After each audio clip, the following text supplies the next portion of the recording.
In Iceland, you don't need a priest to get married. You just need a wife and then someone to verify it, like a priest.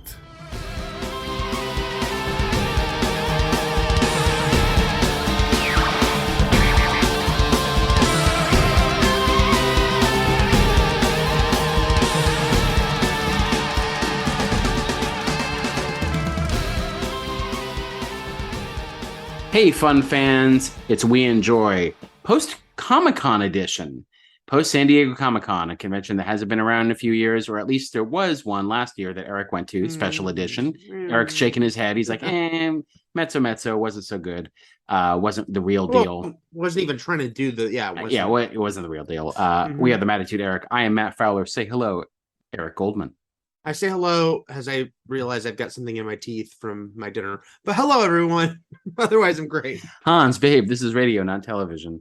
How was your Comic-Con, Eric? Did you enjoy yourself? You were busy. I did. You were very busy, yeah. I was very busy. You're busy too, but yeah, I was very busy. Comic-Con is such a unique beast, and I love it. There are people that are like, they do it because they have to, and there are people that are just done with it. Like, my wife's done with it. Just like, I've had enough. I had good times, but it's too exhausting now, and there's too much work. And I get every complaint about Comic-Con. They're all valid, but I love it. I'll probably go forever. And yeah, it's super exhausting, and it's overwhelming, and it's impossible to get around everywhere. But I find a joy to it, Matt. I find a joy. I get a good feeling when I walk around that floor. And I can get that feeling of community. No, I do. I really love it. So I had a good time. I was glad to be back. I was very tired, and I'm still tired. But that's okay. Won't stop us from doing an extra long podcast. That's right. I really enjoyed myself at Comic-Con, and I don't mean that sounded salacious. Sorry. I really enjoyed my. No, I saw you at that party. Yeah. This was a lot of fun, and I did work a lot. But I was working for IGN, and the way that their news system works now, it's like I left Comic-Con, Eric, having written up not a single thing. Right. Like I was feeding information to people for news stories and breakout stories. I was kind of like going back to what I used to do, what everyone had to do back in the day, which was actually sit in panels and take dictation of sorts and figure that out. But instead of crafting stories myself, other people did it. So it was busy, but workload wise, it was a lot easier. And it was great seeing obviously you, but also people I hadn't seen for a while from IGN, and also meeting people not just from IGN, but also other people that I've only been in touch with via Twitter, sort of know online. And that's sort of the other thing with these conventions is like, you see people, you see your online friends. 100%. I met people from fandom I'd never met this past weekend. So yeah, that was really cool, and just good company, good times. Didn't have a bristly moment, I don't believe. So very fortunate, and So I'm gonna dive into an email here real quick from Kermit, because Kermit is a listener who was also at Comic-Con, but also I wanted to bring up today's main event. We are doing the Michael Myers a-thon here. Halloween-a-thon really, because next week we're gonna take a little break from the shape, but this week is Halloween 2 in the main event. And right away, we've got, I'm going to diverge even more because Matt on Patreon actually is asking the question that I think we were sort of hemming and hawing about. I wanted to read this if you didn't. Just because I don't think we've still come to a decision either way, which is Matt writes, very excited to listen to this Halloween series. Maybe I'm getting too far ahead here, but will you be covering the producer's cut of Halloween 6? And I do remember saying I was going to leave it to you, Eric, to choose which version we were watching. But then I think it fell back onto me because I'm completely objective and have no stakes at all because I haven't seen any version. Seen it. So that I would just sort of randomly pick one out of a hat or flip a coin or whatnot. But I don't know where it ultimately this weird game of spin the bottle wound up. I don't know how it's going to turn out. Well, I'll have to make that decision in the next few weeks, but we shall. There's a now widely distributed legally different version of Halloween 6, but yeah, we'll have to figure that one out. So and it turns out after today's main event, Halloween 6 will not be the first movie. It was not the first movie in this franchise to suggest Michael Myers was some sort of supernatural entity. Mhm. That happened as early as 2. Kermit writes in, what a weekend. First, shout out to Matt for engaging with me on Twitter. It made me look like a big shot with my wife. I feel like that's a low bar. But thank you, Kermit. Thank you. That's very humbling. I feel like a big shot when you engage with me on Twitter, Matt. Well, yeah, because you're a nobody. Oh, You're like, that's true. That's big time. I'm not big time Caleb Deschanel. See, maybe our in joke, guys. I'm sorry. It's fine. All we do are in jokes, Eric.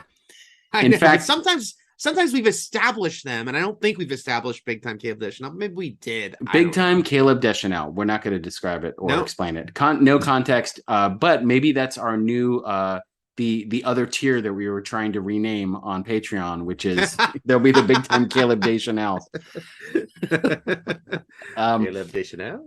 Kermit continues, Comic-Con is truly not for the faint of heart. I enjoyed it overall, but I had gotten my tickets the convention way. I think it would have soured the experience. But if he had gotten his tickets the convention away, to think that it's nearly impossible to get the ticket and then to get there and find out half of the engaging activities happen outside the building, not to mention getting into Hall H requires you to spend days camped in line for Marvel, DC, and Star Trek. FYI, I didn't get to those panels, but I did get to see the Dragon Ball Super panel in Hall H. Also, the planning is insane. Basically, Kermit says he still enjoyed it, but he didn't know this was going to be like planning a Disney World trip. Right. And Eric, I will say this. You have, but I haven't. I've never experienced Comic-Con outside of going for work. Right. So, but I will say that you and I both remember a day when now we have people come to us for interviews, so we don't have to go to the press rooms. Mm-hmm. We also normally don't have to go into the Q&A sessions. Big news sometimes gets sent to us ahead of time, embargoed, so we're able to prep and pre-write stuff. That was always helpful. But another big thing that changed for you and I work-wise was we started getting studio passes to the panels, which allowed us, because we did start out, Kermit, having to wait in those lines. And whoever we had sitting in Hall H for the entire day, mostly Phil, would have to actually wake up early and stand in that line to get in. Yes. So things have gotten easier for people working Comic-Con. Well, yeah, but that does him no good. I'll say this. No, I'm just rubbing it in Kermit's face. Yeah, I know. That's why it rules to be us. No, I will say that a lot of my friends and my wife, that a turning point that made them not want to go as much anymore was the day when you could no longer get to Hall H at 5 a.m. and know you'd get in. Like, that wasn't even like, now you had to be there the night you'd have before. to camp out overnight, probably something. Right. And then now there's wristband distribution. It's a lot. So I completely can see that, especially if you're like, I want to go to Comic-Con because I want to experience Hall H. I want to experience this like religious experience that is Marvel in Hall H. And if that is your main goal, it is a giant goal. I mean, there's a lot of obstacles in your way, and it's totally valid to say it fucking sucks how many obstacles there are. I will say there's a lot of ways to approach Comic-Con, and there are people who I know just forego the big panels. They're like, I don't want to play that game. Either I'm just going to walk the floor and check out the booths, or I'm going to find the weird little fun panel, because there's so many panels. And that was the one cool thing about Comic-Con Special Edition was only the weird panels for the most part. It was all the middle retrospectives. So it was like stuff that I would never have the time to do. I was like checking out like weird. It was like I went to a panel that was about like wacky comic book characters going back to like the 40s and 50s. There's so much going on that you could find cool and fun shit to do that has nothing to do with like the big studios, but it is completely valid to say, but I want to go to the big studio shit. That stuff sounds awesome, because it is. And to say, wow, they put a lot of obstacles in your way. Now I will say, who was this who wrote the message? What was the name? Kermit. I'll say that, this year was more chill. That's the funny thing. If this was your first year, that has the first we're still in COVID, but as the first COVID con, it was not quite as crowded, and there were Hall H was mostly accessible except for Saturday because of Marvel. But the other days you could mostly get in, getting there early in the morning. Ballroom 20, I know on Thursday, people were getting into stuff in Ballroom 20 without waiting. Some people did wait in a long line, but some people didn't. So it was a little more possible. Will that stick around? Probably not. I mean, I think, it'll get back up to capacity. We'll see. But I totally get that complaint because it's a very real complaint. But I will say, if you can find your inner peace by deciding, hey, there's a different route to take. But last thing I'll say is the offsites, because he mentioned that about like the cool stuff that's not even in the convention. Yeah. I know we've mentioned in the past, it's like the studios that spend a lot of money outside the convention center to have these cool activations or offsites, as they call them, that you don't even have to have a Comic-Con badge to go to. You can just line up. Yeah, a lot of people actually sometimes who don't have tickets to Comic-Con drive down for the activation. Just do shit. I had a good friend who did that this year. She didn't have a badge and she just did the activation. But those lines, man. On Sunday, here's a brag mixed with a complaint, which is I was lucky as press. I was on, quote, the VIP list for House of the Dragon activation, which I heard was a cool one. But with the VIP list, I waited in line about an hour and 15 minutes, and I got a terrible sunburn because I didn't put on sunblock on the back of my neck waiting in that line. And then I read people were waiting up to 8 hours. So I'm lucky. I only waited an hour and 15 minutes. 8 hours. That's like, what are they waiting for? Batman 89? Right. That's how long I waited in line for Batman. Yeah. So I guess if you're just like, I have to see this thing, this is my day. But, a lot of people won't make that decision. So, but again, there are a million choices at Comic-Con. So I hope a lot of people, you can kind of just find like, what is a different route? But you have to have backups. I guess that's my biggest advice. Have backups, because you might have to make a decision. Am I waiting 8 hours in this line? Drink water, have backups. Don't stand in the sun for 8 hours. Yes. And you too can enjoy yourself. Kermit, I am glad that you did enjoy yourself, because it is sort of a carnival of chaos. And I understand that. And especially I think, I realized too, like my privilege going for work so many years, also that has given me a lay of the land that a lot of people still don't have, like as far as being able to easily get to things and know where things are immediately. Yeah, like we just kind of, at this point, besides the fact that we're lucky with the press passes, we just kind of know like the closest thing to shortcuts you could know, just because we've been there enough times to know stuff like that. All right. I didn't quite intend to start off with a lot of emails here, but some of them are so germane. We're going to get into Comic-Con news. You can write to us at weenjoypodcast@gmail.com, or if you're a Patreon patron, we have two tiers. One, for $2, you can get commercial-free versions of the podcast, and for $4 a month, the Hudson Hawk tier, you can get those commercial-free versions of the weekly podcast, including ad-free versions of our bonus episodes, where we'll talk about usually movies, but you know what the kind of things we do in our breakout episodes. But also, we'll do some offbeat things occasionally too, when Marvel movies aren't readily available, or Star Wars Disney Plus series aren't there for us to dive into. So this comes to us on Patreon from Mike. He writes, I hope you all enjoyed / survived Comic-Con. Is there anything you were expecting to see that no showed? Eric, what do you think? No, I mean, we can talk about it being this odd COVID year and the fact that there were some outright cancellations. I can't remember if we mentioned last week that, because it was announced a few days ahead of time, like the Chucky panel got canceled because they're filming in Toronto, and it was decided by production that they didn't want them to break COVID protocols to fly to this convention and possibly interrupt. Yeah, they were supposed to be happening. I think it was Friday night. It was something was supposed to, But we knew by like a couple days before the convention that they canceled. But Bob's Burgers was day of. I do know that. I think they just showed something, like they had an episode or something. But Bob's Burgers was supposed to have a full panel with the cast. That got canceled. There were a lot of complaints about the Rookie switching to a virtual panel without anyone being told ahead of time. And Nathan Fillion being sort of one of the Lord Almighties of Comic-Con. Like not showing up in person. I can see why that would... And it was the first panel in Ballroom 20, so it was just like a sour note.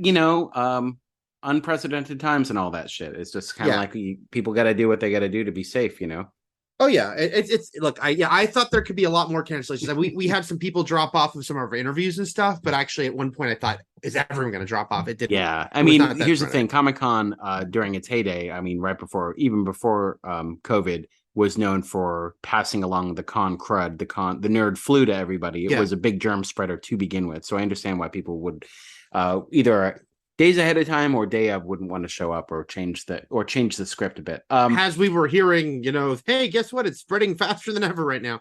But to the direct question, and I guess this can lead us into like pros and cons, no pun intended. It's like, look, DC, Warner Brothers, DC. I did not believe, like, you should never believe like rumors. So I wasn't putting all my eggs in the Henry Cavill is going to be there. They're going to announce something new Superman basket, even as that rumor was out there. I am surprised and feel it was not a smart move that they had an hour and they announced nothing and they showed nothing from something. They didn't show anything from a project we hadn't already seen footage from before. Right. They showed extended footage, and I could say that about House of the Dragon too. Like there's nothing cool. Like, give us a tidbit. House of the Dragon and I wasn't in the DC panel, but I was in House of the Dragon, and that was a very lackluster. The only thing that was cool about the DC panel was The Rock's entrance, and that's something that only people in that room experienced, and it's not something you can really tell people afterwards and be like, "Oh, that was cool." But I mean, DC's panel was fine. Everyone was happy to see the celebrities on stage and seeing the footage that was shown. And to be fair, people were talking about that panel for a solid, I don't know, Eric, 5 hours until they completely forgot it existed because of Marvel. Which is a problem they've had forever. We've talked about it. It's like for years, they've always they go early in Saturday, Marvel ends Saturday. And that means that even when they have legit big news, like I remember the year Batman versus Superman was announced, and it was a big deal. No matter what you think of the final product, it was a huge deal when it was announced. But then 6 hours later, Marvel comes out and they steal all their thunder and they take all their headlines. This year, the fact that they didn't have anything brand sparkling new. And it was interesting. Look, I think we all understand why the Flash wasn't there. But, afterwards, I was talking to people. I'm like, oh, yeah, they could have debuted the first ever Batgirl footage. They could have debuted the first ever Blue Beetle footage. I don't know if they have other things to announce. I mean, the Flash didn't have to be there. But bring out Michael Keaton. Give us also a couple more scenes. Yeah, give us news on Batgirl. Give us some scenes. There was a lot of things they could have done, and they did. They did just what they announced. Again, they didn't promise anything more, so I'm not saying. Yeah, I know. They lied to us. But I also move it to Friday. A, they should have done earlier in the week, and B, you would have thought they would have done a little something extra, because even if you're very excited for Shazam and or Black Adam, we already know the cast. We've already seen some footage. We've already seen all the characters and their costumes and the JSA and whatnot. When your panel isn't giving the audience anything, and you sort of rely on the fan questions to deliver news, like some kid walking up saying, "Are you ever going to fight Superman?" And that's the news. That's the news. And that's the quote everyone's going to run with. Yeah, right. Because some fan winds up asking it because they won't give you anything. No. Just to finish off the message here from who was it? I don't even know. Was this Matt? I can't remember. Which was oh no, it's Mike. It's still Mike. Mike continues, unrelated, have either of you played The Quarry? I'm only bringing this up as part of his, I wanted to include this because we're doing a horror-thon right now. Have either of you played The Quarry? It's kind of a choose-your-own-adventure game inspired by classic horror movies. I know you both enjoy scary movies, and at least one of you enjoys video games. My wife and I are really liking it so far. Knee lift, Mike. No, I really want to play Quarry. The Quarry, Mike. Have you heard of it, Eric? I've heard the name. Sounds cool. I'll probably never play it. It's an interactive game. It's got like David Arquette and Ted Raimi and Brenda Song and Ariel Winter doing voices. And it's like basically your teenagers trying to survive the night at a rock quarry. And it's horror and it looks fun. Okay. The answer is, Mike, I want to play it and hopefully will. Okay. Let's get into this Comic-Con news, of which there is so much. Let's talk about what everyone was talking about at the end of Comic-Con. Even though Comic-Con didn't technically end till Sunday, it really did end Saturday night with the Marvel panel, which I wasn't usually assigned the Hall H beat, so it was cool to be in Hall H, but also Hall H for Marvel. And it was just, man, it was thrilling. And we should preface this by saying Marvel was only supposed to be an hour this year, and now they have other events where they announce new big news too. So like we were like, Maybe they'll just focus on Wakanda Forever, and we'll get a little, and She-Hulk, which are their next ones, and then we'll get teases for things. What we didn't expect, I knew they'd announce something, but I figured it'd be there's a difference between announcing something and announcing 200 things as well, like including the ultimate end of the next phase and then the end of the next. Well, yeah. Well, no, calling it the multiverse phases. Saga and giving us like we know the final movie of 3 phases. Yeah. Yeah, it's funny because like first of all, they lied to us because they said this year would only be an hour and it was 90 minutes again. But yeah, also it's like I think it was Deadline, but someone put an article out saying it's pretty much just going to be Wakanda Forever and She-Hulk. And I was like, I don't believe it's just going to be those two. No, I don't think anyone thought it was just going to be. No. But and James Gunn had pretty much said he was going by that point. Right. So it's like Guardians was definitely going to be a part of it too. But yeah, I thought they'll give us 1 or 2 new things at the end. They give us a dozen right out the gate. Right out of the gate. The fact that, look, you and I a couple weeks ago had a whole run about how long is phase 4? When the fuck does phase 4 That was end? Our question. And guess what is the first thing he did was answer that question. He said it ends with Wakanda Forever. Now, we should say that missing from this and not mentioned at all that night was the Guardians holiday special, which was supposed to drop in December. Yep. Is that technically part of any phase? I don't know. It's a holiday special. How long is it? Even 30 minutes? We don't know what's involved with the Guardians holiday special, but it also wasn't mentioned. That being said, Wakanda Forever, which opens in November, will cap off phase 4 officially, meaning phase 5 starts in February, I believe, right? With Ant-Man and the Wasp, Quantumania.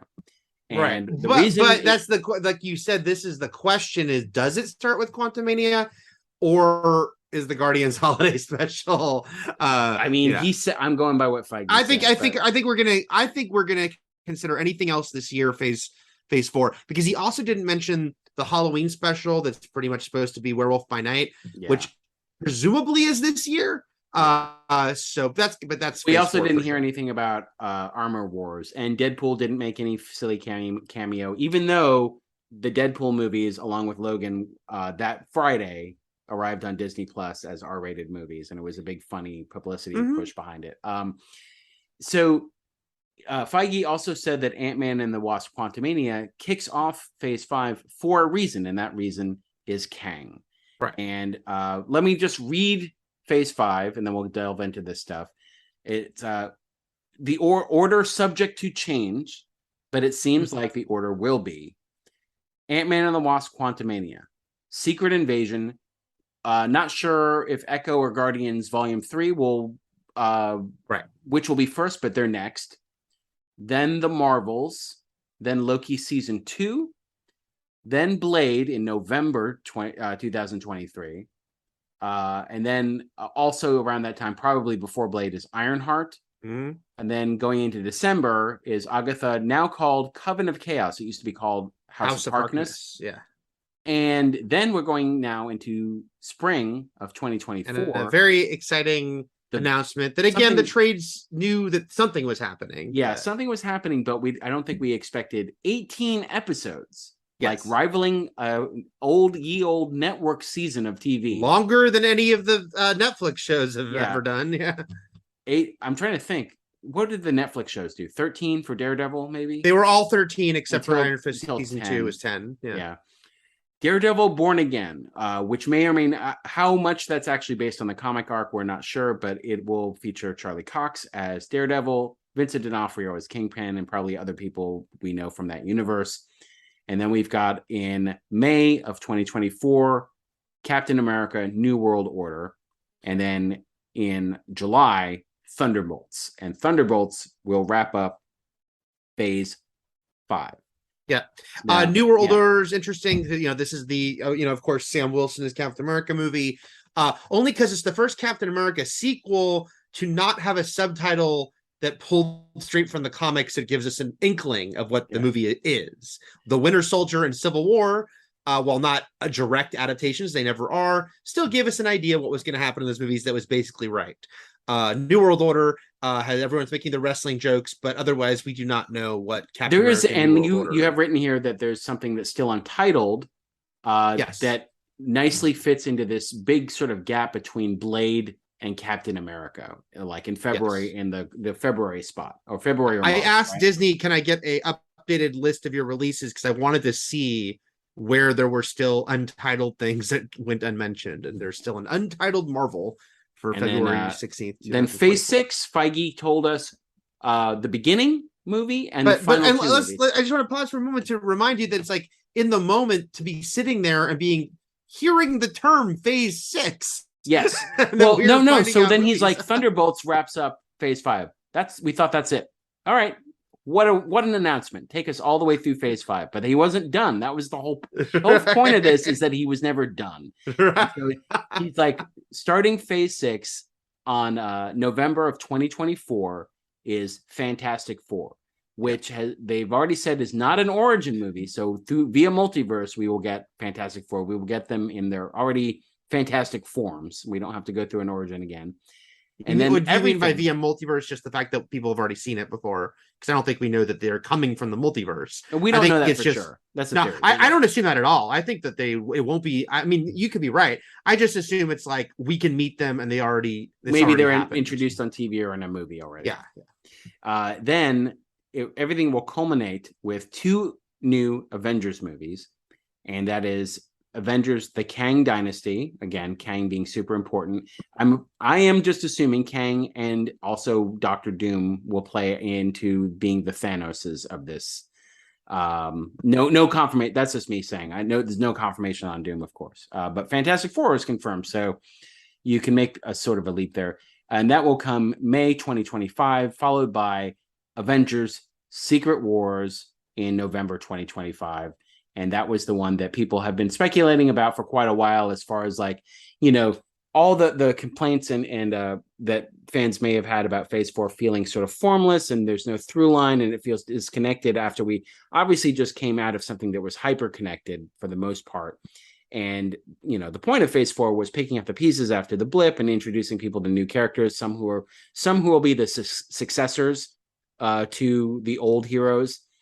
And everyone's, Secret Wars is on the tip of everyone's tongues. It was just no one had said it. Nothing had been confirmed. And we certainly didn't feel like things were connecting the way they should be. And this all sort of put that to bed, because it feels like with Ant-Man and the Wasp: Quantumania, things are going to start to gel a bit better. And also Loki season 2 that summer, which has a Kang connection as well, will be huge. And then you write here too that Phase 2 still has Phase 2 has many Phase untitled 6 things. still has 2 untitled. Phase 6 has 2 untitled movies. I also assume there are more untitled series. Oh, I'm sure. Yeah. And everything. It still has to fill out completely. Phase 6 is not just those 3 movies. There's at least 2 more, but it might just be 5 movies, because they're all coming out within a year. Fantastic Four is November 2024. Secret Wars ends it November 2025. This makes a lot of sense, even though it's so much more, shorter than we're used to, because there's so much more stuff. Like the shows alone, that was the thing about Phase 4, about us not knowing how long it is. It's like, man, with all these shows, people have pointed out how much content we got in just a year and a half from Phase 4. So now they're not going to have them last years, because there's just a lot more going on. So really, it's like the entire thing's called the Multiverse Saga. I don't think we mentioned that. Like the Infinity Saga was Phase 1 through 3. But the Infinity Saga took 11 years, and this one's going to take 5 years. 5, because of all the shows, exactly. Because they're still going to get plenty. And they released the new trailer. Released to us in Hall H, but then also to people to watch at home are You've probably watched it for She-Hulk and, oh my God, Wakanda Forever. Wakanda Forever, just as a trailer. Like, obviously, I wish I could watch the trailers we saw in the room again. That we can't. They haven't released them. They exist now only in our memories, like Mad Max. But Wakanda Forever is one that you can watch until, you can watch to your heart's desire. You can watch ad nauseum, and it is glorious. It is just, a great trailer. People don't talk about this as an art form enough, where it's like, it's just, and is that saying that a trailer can fool you into thinking a movie is better than it is? Obviously, I used to love the trailer for Leviathan. It got me so pumped for that movie. And then the movie was, Eric, did you know Leviathan is mid? That's why they invented that word. Obviously there are trailers that are better than the movie all the time, but sometimes there's like, those next level trailers. Look, I thought Fincher's Girl with the Dragon Tattoo was fine, but the trailer was goddamn awesome. I have a feeling Wakanda Forever is going to be an amazing movie. Yeah. I also know that we're going to get another trailer before that movie comes out that's a little more story oriented, and where Namor will speak. We should mention, obviously, Namor being introduced, confirmed for Wakanda Forever, and the star came out. Tenoch Huerta, I believe his name is, the star of the Forever Purge. And I should mention that I interviewed the director of the Forever Purge over a year ago for that movie, and he was singing the praises of the lead of his movie, who he knew from Mexico. They had worked on movies together before, and they were good friends. And he said, and now Tenoch is in the Avengers, is what he said, basically saying he's in the MCU. Right. And at that point, Marvel had not confirmed this, but the trades had, that he was in Wakanda Forever. Marvel didn't confirm it until this weekend. They confirmed it, and that he was playing Namor. Anyway, the trailer, the music, it looks amazing. The single line of dialogue from Angela Bassett. Oh, it's so good. And like, so good. I feel like, I'm coming from a place of idiocy here, because obviously they need to market this movie and they need another trailer that details things better. But like, I don't need any more. Like, obviously, the whole world's going to see this movie. We don't need any more, but it's still a long ways away to November. So we'll get more. This is just cut together so incredibly, moving from song to song, from Bob Marley to Kendrick Lamar, and it just sounds amazing. It was an amazing trailer, and of course, this entire movie now has this weight on it of this such a tragic thing of Chadwick Boseman dying, and now how are they going to work that into the movie? And the weight of that, but it's like the weight alone can't carry you, but the trailer, just knowing that, packs such a punch. I was funny when I was on Slack with my coworkers, because I was also slacking them from Hall H, and some people were surprised that there wasn't one more thing. And I was like, no. Now, if Chadwick Boseman hadn't died, there'd be that. This is when they would have announced the Avengers stuff. But, it has to end with this, because this is too big a deal. This is outside the movie. But my God, that trailer seems to indicate that this movie is going to nail that delicate, balance. But what's amazing, Matt, is look, Phase 4 is taking a lot of knocks. You and I have defended it for the most part. I think we're on the same page of enjoying most of what they've been giving us for Phase 4, even if it hasn't been the holy shit like heading towards Endgame stuff. But I will say, not only did that everything in Hall H get people hyped, just all the announcements, 2 of the 5 trailers they showed us had the audience crying. Yes. Because Wakanda Forever wasn't even the first trailer. That was what we closed with. Crying. We sobbed at that at the end, but we had already been sobbing previous to that. Even like Ant-Man and the Wasp: Quantumania, which we should say that we got to see, it hasn't been released yet. It is emotional too, because it looks like it's a much more serious film by the end of it. There's a lot of like intense visuals and like stuff like what it looks like Scott Lang's going through it, is what I'm saying. It looks like they're doing the dark part 2 for their part 3. Right. usually their third one is going dark. dark, and there's shots of Bill Murray, and there was a shot on everyone afterwards. He wasn't part of the darkness. No. Some people in a sense would say, as far as we know, like, he does some fucked up things. Right. But there was a glimpse, and everyone in Hall H almost at once was like, was that MODOK? Like, and like then it was confirmed that was MODOK. The Wakanda Forever trailer is amazing. I've watched it dozens of times, and I feel like there's also that mystery at the end, that little sort of nugget of who's in the costume, and it's a female, and obviously it could be Lupita Nyong'o's Nakia, it could be Denai Guerrera, or it could be Michaela Cole, who's new to the series. Shuri, who comes from a really great show called I May Destroy You. And so there's people, or Shuri, yes, exactly. Letitia writes Shuri. So we have 4 people it could be at the end of that movie, that we know of right now. That could be a wild card, Eric. It could be Charlie from the but the other trailer that we all cried at was She-Hulk. No. The other trailer we cried at was Guardians of the Galaxy 3. Again, I apologize. I know you guys can't watch it. It's if it were up to me, it would be out there, guys. Although I think James Gunn, I loved what he tweeted because he was being very honest about the fact that the effects aren't quite finished in that trailer, and it's fine to show once in Hall H, but once it's online and everyone's going to freeze frame it and stuff, you don't want to put it out there yet. But very emotional trailer. Now, of course, not as emotional as Wakanda Forever, but it was a powerhouse trailer in its own right, the Guardians 3 one. Yeah, and it uses a very particular Flaming Lips song, call You Do You Realize. It's their most famous song. So, and it's been used in commercials. You know it. You know it if you heard it. And it's a great song, but also greatly paired with this movie. And it will be in the movie, confirmed by James Gunn.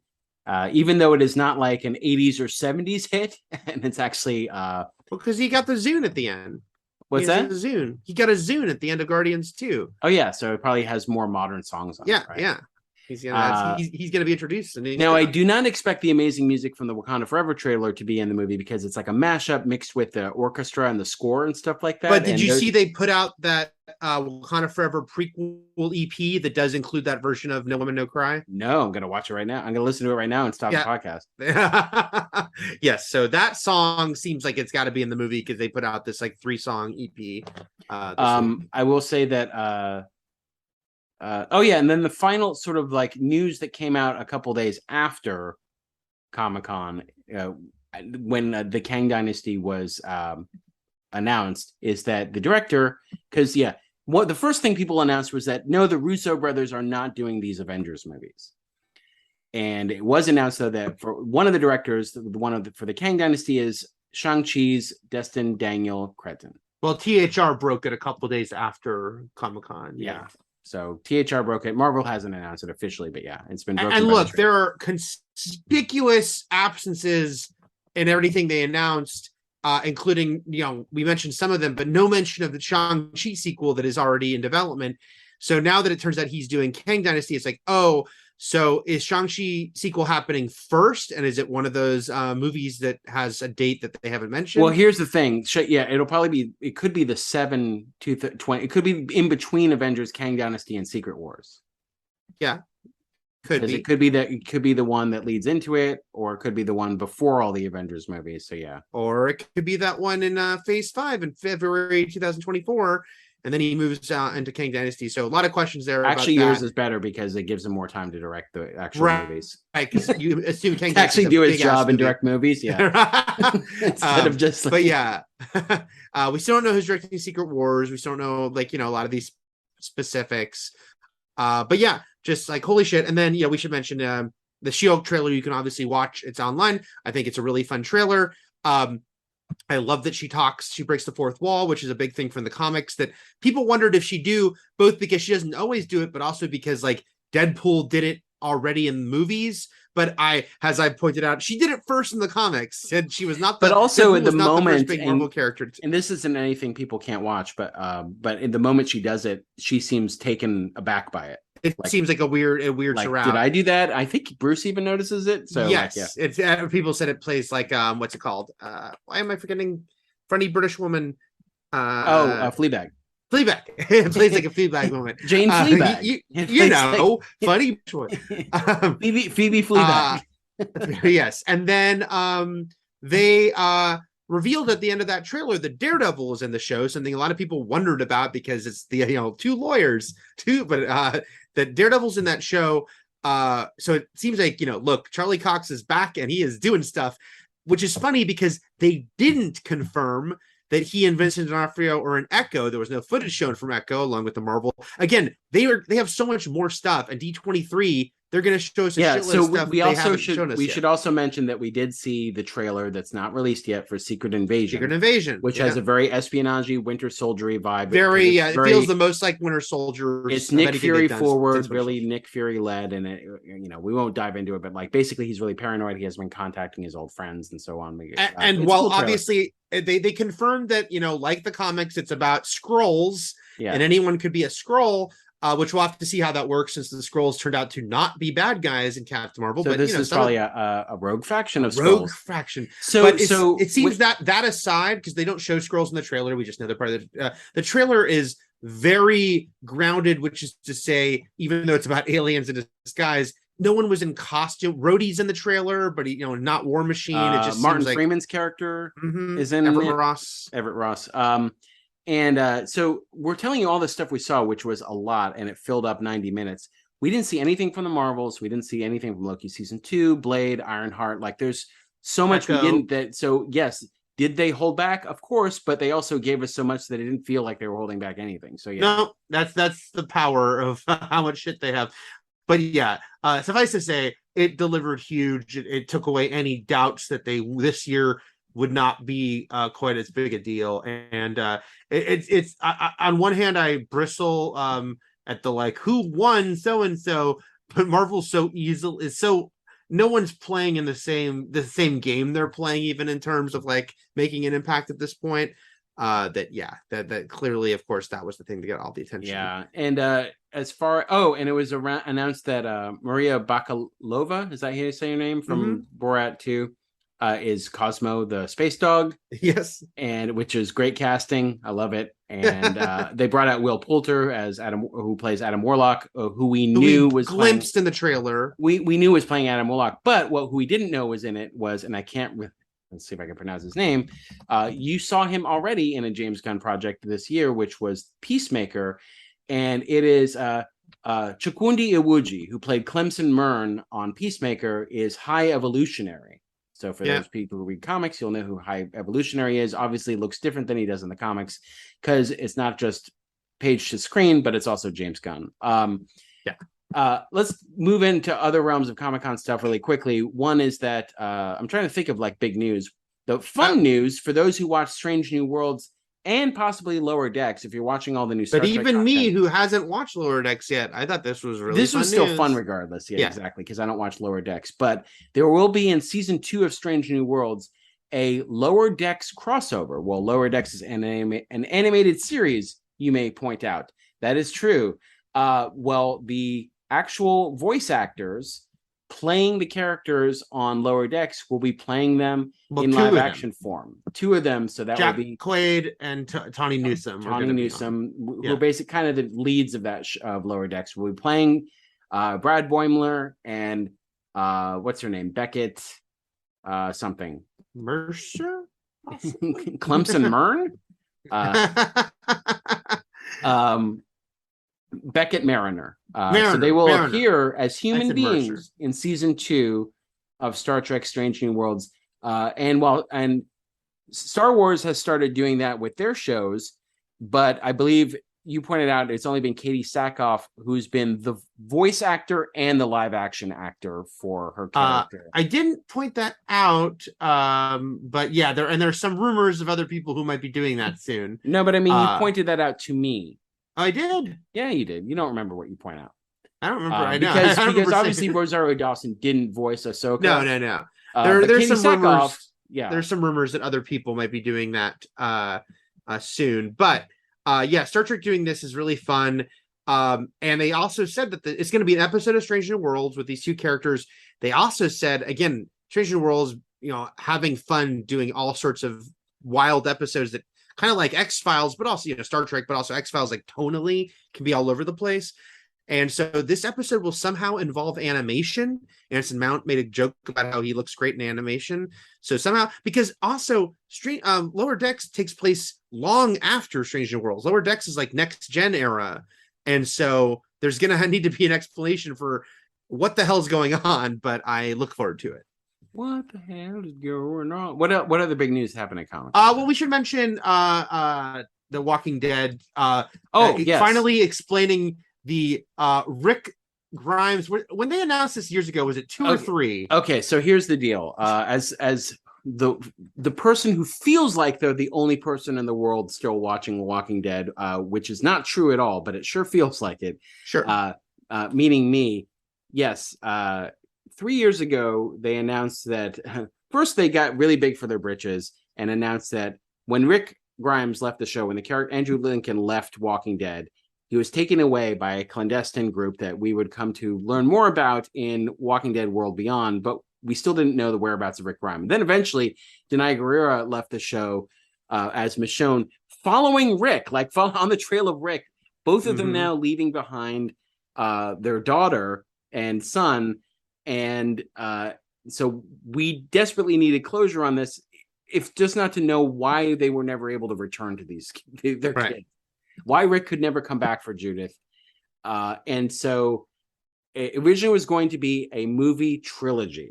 That's and right. They were going to be released in theaters. At Comic-Con 2019, they're like, Universal is going to give these limited theatrical release. Yes.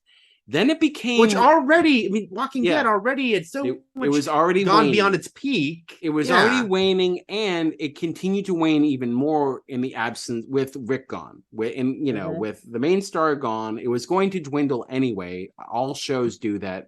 11 years in, yes. All shows do, but it was probably didn't help that Rick left and then Michonne left, and then like people were already like, iffy on the remaining characters except maybe Daryl and Carol. So then it just became, then somewhere along the line, the trilogy just never got spoken about again. And people would ask Scott Gimple sometimes, what happened to the Rick Grimes movie, like singular?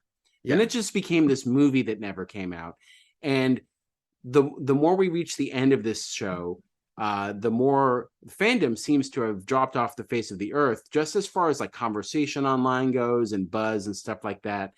And even though they're continuously still building, like I think Fear the Walking Dead is going into season 8 or something ridiculous. And right now, Melissa McBride is out of the Carol Daryl spinoff, but there's been no talk of actually canceling that and not having something with Daryl afterward. They just haven't given us an update regarding, but they have, and they're shooting right now the Maggie Negan spinoff. Yes. Maggie and Negan Take Manhattan spinoff, Isle of the Dead, where it's them bumming around a Walker overrun New York City. So they're filming that right now. So it's not like they're stopping, but I will say that I would not be surprised if they announced Rick's story was going to be completed in comic book form. That wouldn't have shocked me.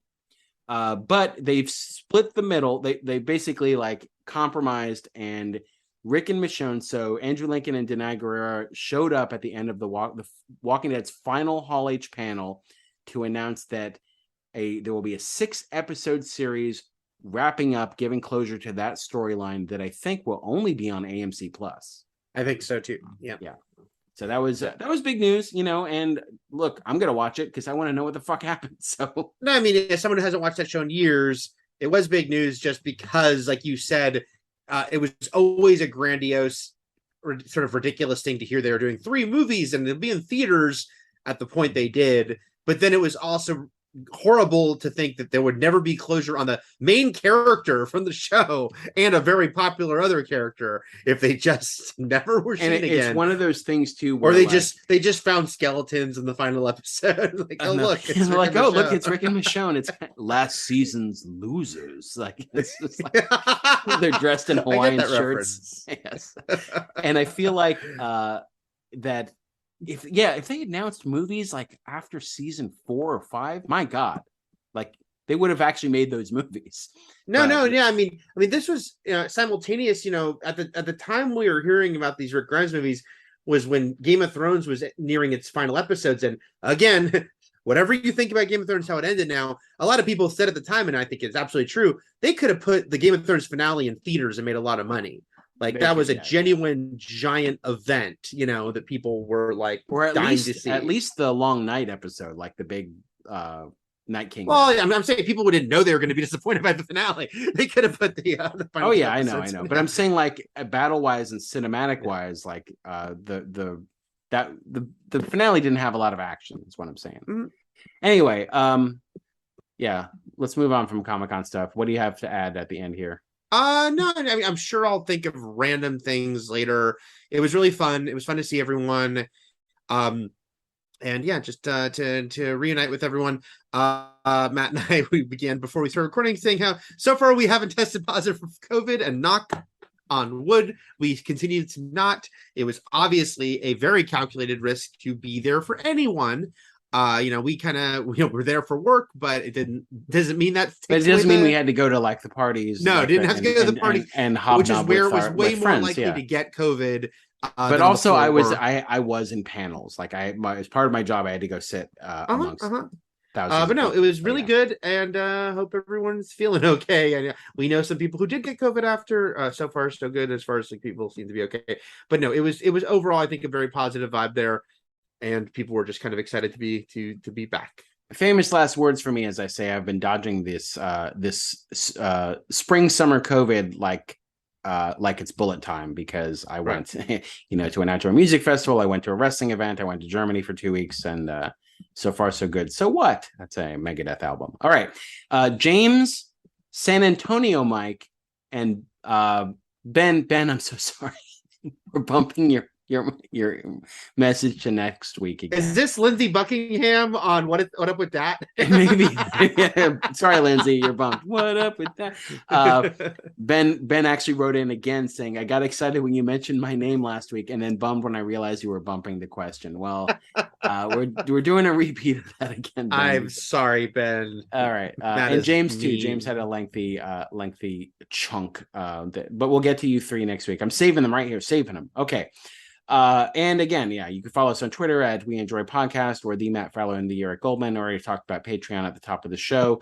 Let's get into our good things to enjoy. Eric, what is your good thing to enjoy this week? I was kind of scrambling. I'm actually been super busy this week, catching up on a lot of work still from Comic-Con and stuff. So I didn't think on this, and then I just picked something that I've just barely started, but I like what I've seen of it so far. It could end terribly, even though it's not like terribly. Kind of show. Yeah. The docuseries Light and Magic, which just dropped on Disney Plus, they did debut all episodes at once for this one. Because it's a docuseries, they don't roll them out like their scripted stuff.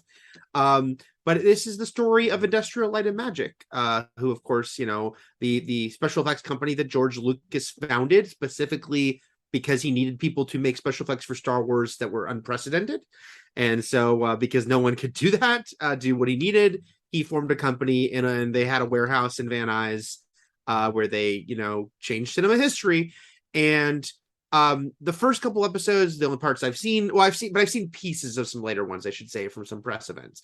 The first two episodes are about Star Wars and bringing this group together, this motley crew together, and people that are very well known if you know Star Wars lore, the history of Phil Tippett and John Dykstra and Joe Johnston and all these people who did these amazing things, and talk about it all. And there's some stories that you're going to be familiar with, but there's others because it's specifically about ILM. You also get a lot of minutia that you don't know, and kind of the office culture of ILM is delved into, and what it was like for these kind of like, this ragtag group, Matt, of, guys and gals working at this warehouse and just kind of putting together shit, and they've made a Millennium Falcon.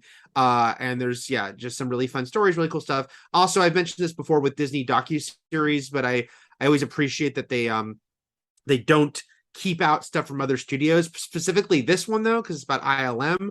So if you want to see on Disney Plus clips from Jurassic Park and Harry Potter and Back to the Future, this is for you, because a lot of non-Disney IP makes it into this, because they talk about it. And look, they interview Lucas, of course, but they interview Cameron and Spielberg and Ron Howard and Zemeckis and all these people that have worked with ILM closely. And it's really good what I've seen of it, and maybe the last few episodes are abysmal, but so far, as someone who is always into shit like that, who grew up loving the making of Star Wars specials that we get in prime time on network TV, you watch those growing up, Matt? Yeah. I was always really into those. And then they'd have, like, there was the one that came with the VHS set of the Star Wars trilogy. Anyway, I love this shit, which is where I saw some of this footage for the first time, the behind the scenes stuff. But there's a lot of new stuff mixed in, both like home movies behind the scenes and, of course, the brand new interviews. Kasdan, by the way, is kind of one of the main creative forces behind it. Lawrence Kasdan, Ron Howard, I believe, also was producer on it. So check that out. Disney Plus. I think it's 6 episodes in total, and they are all available for you to watch right? Again, you don't know how it ends. It could end terribly for a documentary. All right, I did read the episode descriptions and see like it. I don't know how much. I'm joking. I'm sure. I'm joking. It's No, not. no, I know. I'm just not going to mentioning that. not stick the landing for a documentary. No, the only thing I wanted to say is I don't know how recent they get in detail, because the end episodes look, not shockingly have to be about like the digital age and computer generated effects, and some of the fact that was going to be a hard pivot for some of the people, but that really happened 25 years ago. So I don't know how much, there's clips from Marvel movies at the beginning of this thing, right, but I don't know if they're going to go heavy into that. I mean, stuff ILM's not associated with the volume, are they? Like, they are. Yeah, I mean, it could take us up to like new studio technologies and stuff, right? The volumes in the opening montage. Yeah, see? So there's your ending. That's recent. That's new. Yeah. Things are happening in the volume right now. Right now. There was something they just mentioned that they filmed on the volume that I didn't know, but it's okay. We can go. I often turn to Eric to find out who hates something. So it was Eric who told me that this movie is polarizing because Twitter says so, which I was staying away from this movie because it just released this weekend and I wanted to avoid spoilers, but also I don't sort of dig around for it.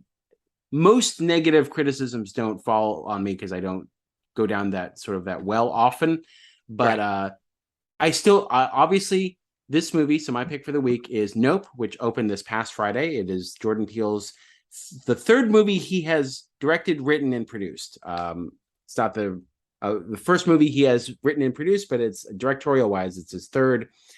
And I guess it is the lowest on Rotten Tomato, but it's still at 82%. Like that's still certified fresh.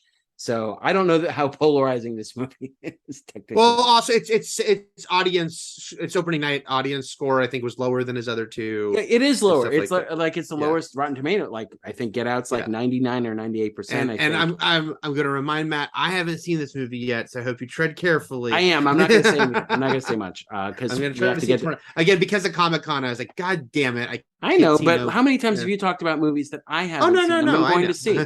Now this is about me, my feeling. Now the Nope's on the other foot. Number one. I love Nope. Of his three movies that he did all the three things for, it is my favorite. And I really like the other two. I think this is my favorite. And I think maybe people just weren't expecting the vibe that it gives out. Nope. I'm just going to say that there's an unexpected Spielbergian / Shalamalamian, that's not a right word to say that, Shyamalamian, right? Vibe to this movie insofar as like it evokes, it is entertaining and thrilling in a way that is not as, say, horrific as his other two movies. There's sort of there are definitely like some freaky ass moments, but there's also a fun element present here that I think is purposeful for this story. And I think it works really well. I think there are rousing moments that I really enjoy. And Nope did it for me. So don't give up hope. Don't be a dope and go see Nope. At the end of your rope, there's 24 hours from now. I think I'm going to be watching it. Okay. Well, I hope you are. I hope for Nope's sake that you are watching Nope. Yes, So one of the things that Jordan Peele, I love that he's brought to the forefront and so well with his productions that have been doing well financially and has really sort of like invigorated and his Monkey Paw Productions company is he is a huge Twilight Zone fan. So his horror movies are sci-fi horror movies. To the point that he produced a new version of the Twilight Zone. To the Twilight Zone, exactly, for Paramount Plus. And so it's something that we're not quite used to. And it started small with Get Out. It ramped up. Like he's like each of his movies, not just budget wise, which is true, but also idea wise, kind of get bigger and bigger. Actually, Us might be the biggest idea given that movie, but they just go. The scale feels bigger as he goes on, and also this feels more. There's elements of Nope that feel more like an adventure movie than actually just like the sci-fi horror movies that he did previous to this. But it stars Daniel Kaluuya, Keke Palmer, Stephen Yeun, speaking of The Walking Dead, and Brandon Pereira, but also Michael Wincott, dragged back to the screen. He looks great. He sounds great, like he always does. Did he not want to do it or something? No, I just mean like Michael Wincott's like someone I feel like always should have worked. Did Jordan Peele have to go find him in remote area? I hope so. I hope they had to like convince him to come back like Rambo. He has worked. And it's just that like you and I know him so much because we have watched The Crow over and over again. Yes. And he was in other things that I watched several times in the 90s, like Strange Days. Yep. And even like what was it? Dead Man? Was that Jim Jarmusch's Dead Man? Mm-hmm. Whatever. I went to film school. I had to watch all these things over and over again. Alien Resurrection, the fourth movie in the Ripley saga from the Alien movies. But he's been in things like obviously he was sort of comedic in Why didn't you call it the fourth movie in the Ripley saga, by the way? It's just the fourth Alien movie. Because there's Prometheus and there's Alien Covenant. And there's two Alien versus Predator movies. I'm saying there are four non-Ripley Alien movies. I know, but at the time Alien Resurrection came out, it's just the fourth Alien movie. Right, but like we always name things in retrospect, like the Star Wars trilogy, I don't know if we now the original trilogy because there's been more movies. I don't know if we do this. We do this all the time. All right. Anyway, Michael Wincott's been acting, just not in things I've seen, and not as much as I think he should be acting. Anyway, the last thing I saw him in was like as a robot in Westworld, the TV series. Mm-hmm. But yeah, so he's out, and it's basically so the Keke Palmer and Daniel Kaluuya play a brother and sister, sort of heirs of their father's horse training ranch, and actually train horses, stunt horses for movies. And they sort of live way out in, I would assume, sort of like the Santa Clarita area where a lot of movie filming's done, but also there's a lot of wide open spaces and sort of dry land and hills. And it's about them dealing with what seems to be a UFO, sort of circling and hiding within the clouds of their properties, and sort of unexplained, sometimes awful things happening to people and animals on their ranch. And then nearby, Stephen Yeun plays the owner, a former sitcom star, and also owner and proprietor of like a Wild West or Gold Rush style theme, like attraction park. And he's sort of a showman, and he's got like an arena where the horses supposedly do tricks and stuff like that. So that's the setup. I won't say more than that. And that's nothing more. And people who've seen the trailer, that's kind of what they give you. And but yeah, I think it's really well done. And I love Jordan Peele's, not just his sensibilities as far as like sci-fi horror and using things that are like science experiments or laboratory shit gone wrong, or now aliens and so on, but like his blended together of seemingly incongruous elements that just work so well and thematically well, where it's like if you took some of the characters of this movies and just put them up on a board, you're like, well, this character doesn't belong. Why is this character here in this movie? But he makes everything fit, and he's not afraid to give other characters interesting backstories that I think work really well within the context of the film. All right, that's all I'll say. Okay. I'm going to go see it. Yay! Nope is my pick this week, and I just dug it super duper big. Okay, let's get into Halloween 2. Obviously, next week, Halloween 3. Halloween 3 Season of the Witch. The bummer about this is that it's not streaming anywhere. It can only be rent or bought. Same with 2. So what can you do? Yeah, so big. But everyone, I believe in you. Yeah, it's out there. It's on all your major platforms to rent or buy. All right, Halloween 2, Eric. Yes, a movie that I watched just a few months ago this year in the theater, because we have so many revival houses and stuff going on that in like March of this year or so, Halloween 2 played, and I went to see it with my friend April. Halloween 2, a movie I've definitely seen, but it has been a couple decades. It's been a while since I've seen Halloween 2. I saw Halloween 2 as many times as it took to just kind of get the gist of it. I understood it. I get it. I never liked it, really.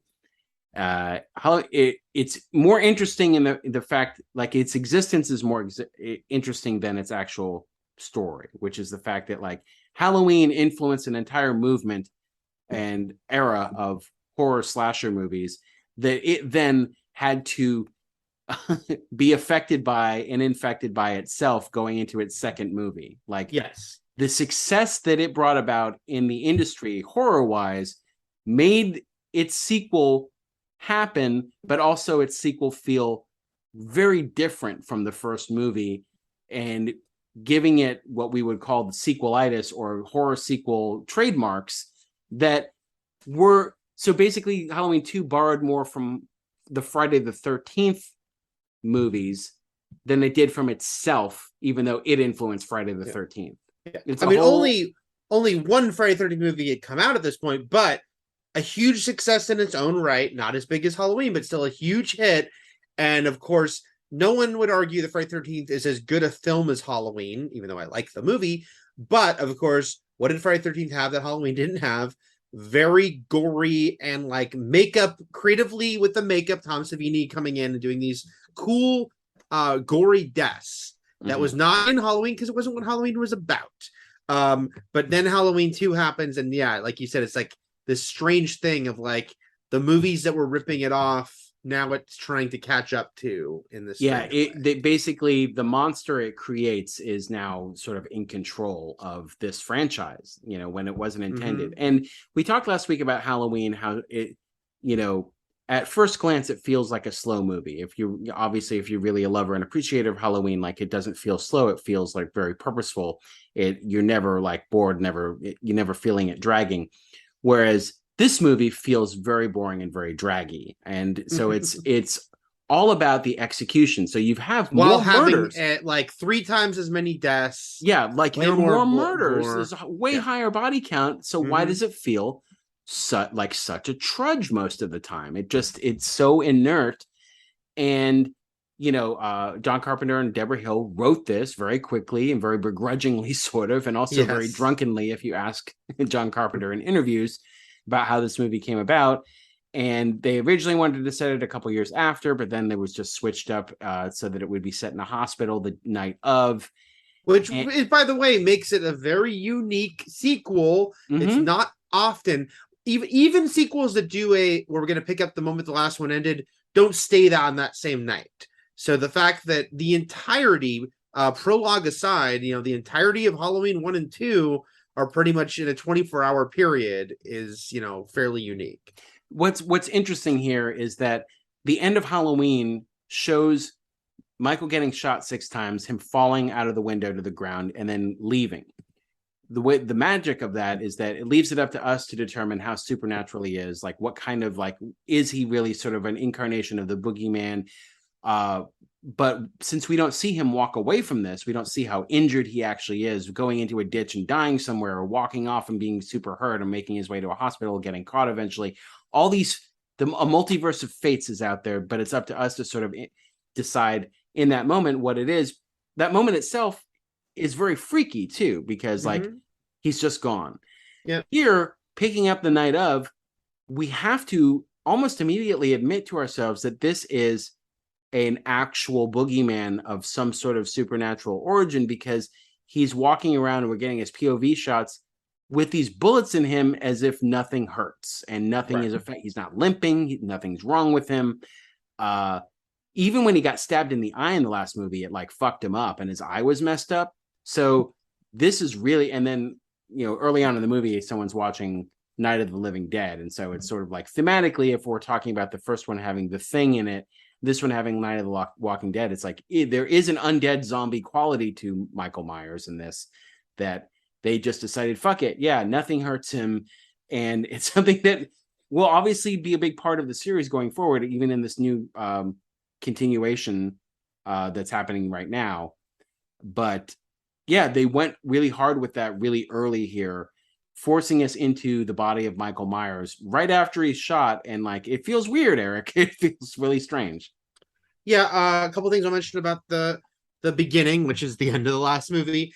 There's a infamous strange continuity error that was not in the first movie, but is in here because they slightly rejigger what we know of the end of the first one. Like there's it changes to a couple different shots, and that's the continuity error involves gunshots, which is as Loomis is about to repeat many times, I shot him 6 times. But in this version, Halloween 2, they actually have a 7th shot that when he's firing, there's maybe he missed. No, but the gun should only have 6 bullets. So, yeah. So somehow his gun shoots a 7th bullet in this version. I will say, I mean, it's like that, Loomis himself, of course, being on this line of like, wonderful sort of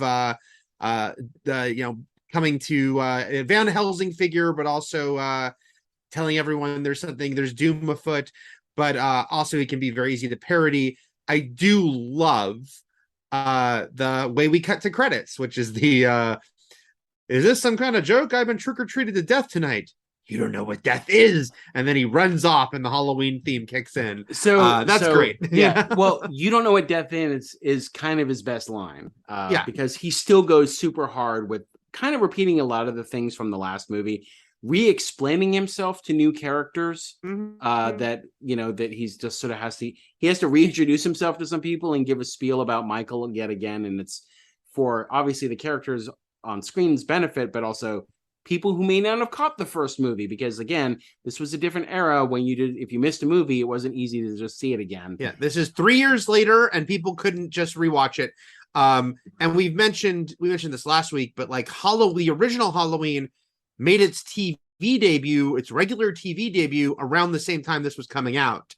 And they shot some footage that was added into the TV version. Some of the footage wound up in like a weird dream sequence later on that Laurie is having.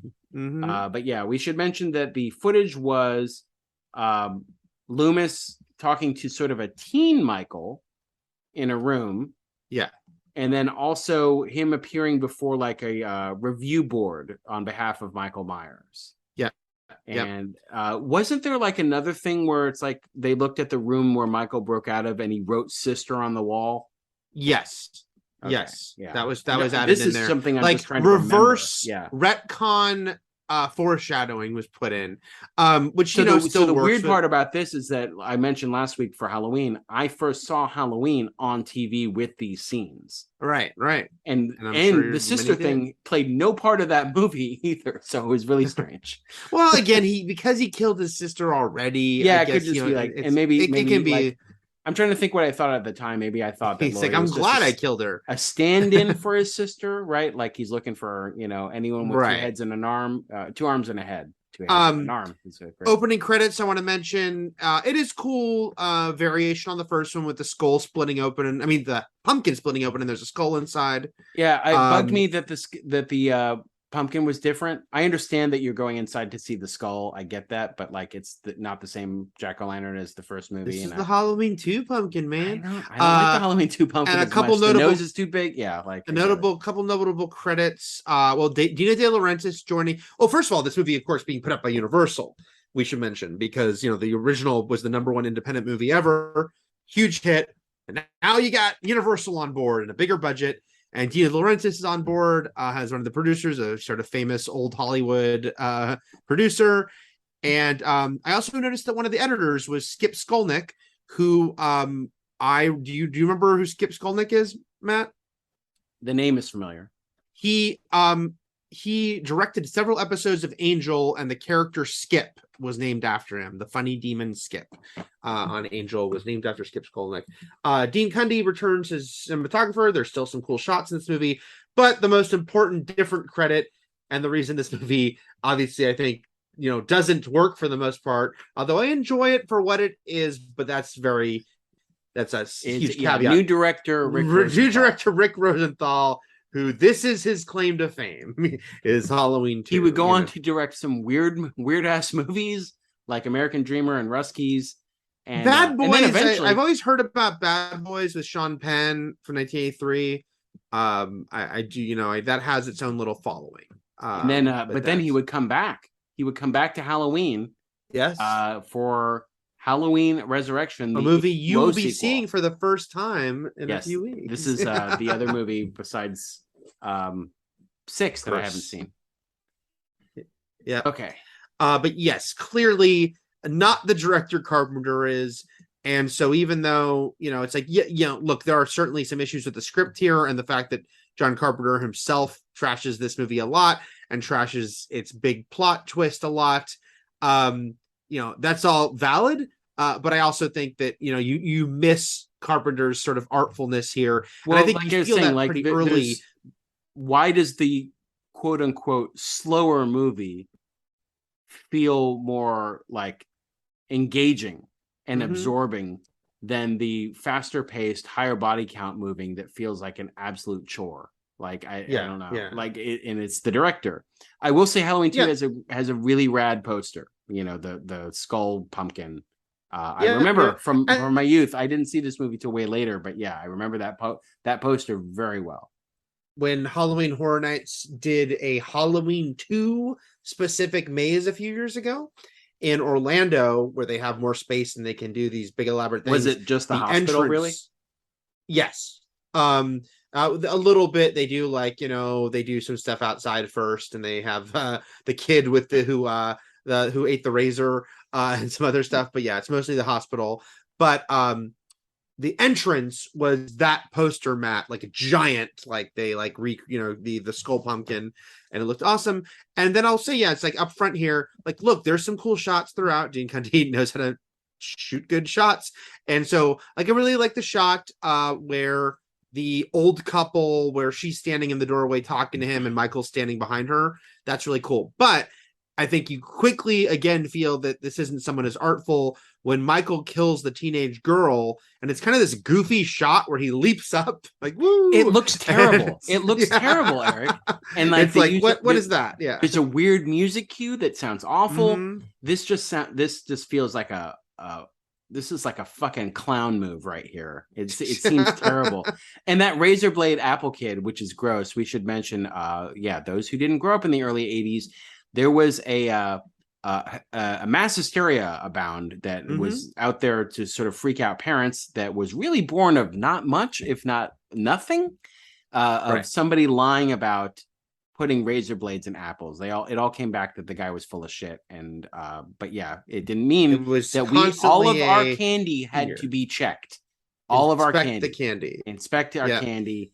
Because we were going to chew down on a razor blade and lacerate our mouths or tongues. And it never happened. It was just... Oh, and you mentioned the teenage girl has a great what the fuck line that got a big reaction from my screening, which is when she's talking about how the couple next door who fights all the time, and she goes, he probably got angry and decided to start beating her. Yeah. She says it very casual. But then like the person on the other end of the phone probably says something, and she was even more casual afterwards. She's like, it's fine or something. I don't know. Yeah, it was very much the line of this movie that was akin to ripping Lindsay's clothes off from the first movie of the line that's kind of like, you don't want to take another pass at that one. Right. Looking at everything with retro goggles. The movie just feels different.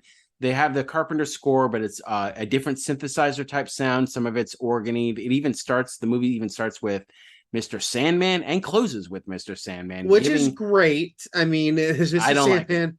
Like it. You don't like it? No. Matt. Well, okay. I don't like this. I don't like the use of Mr. Sandman in this movie. What does that have to do with A, Halloween, B, Michael Myers, C, anything?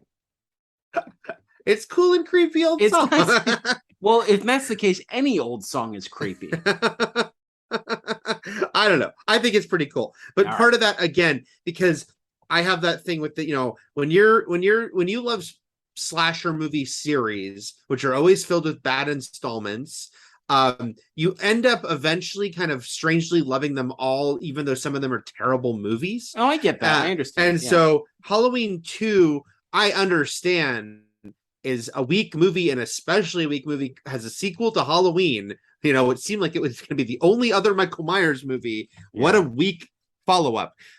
Now, of course, I've seen it a million times, and I have this affection for it that is not born of it being a great movie. But I will say I do like Mr. Sandman.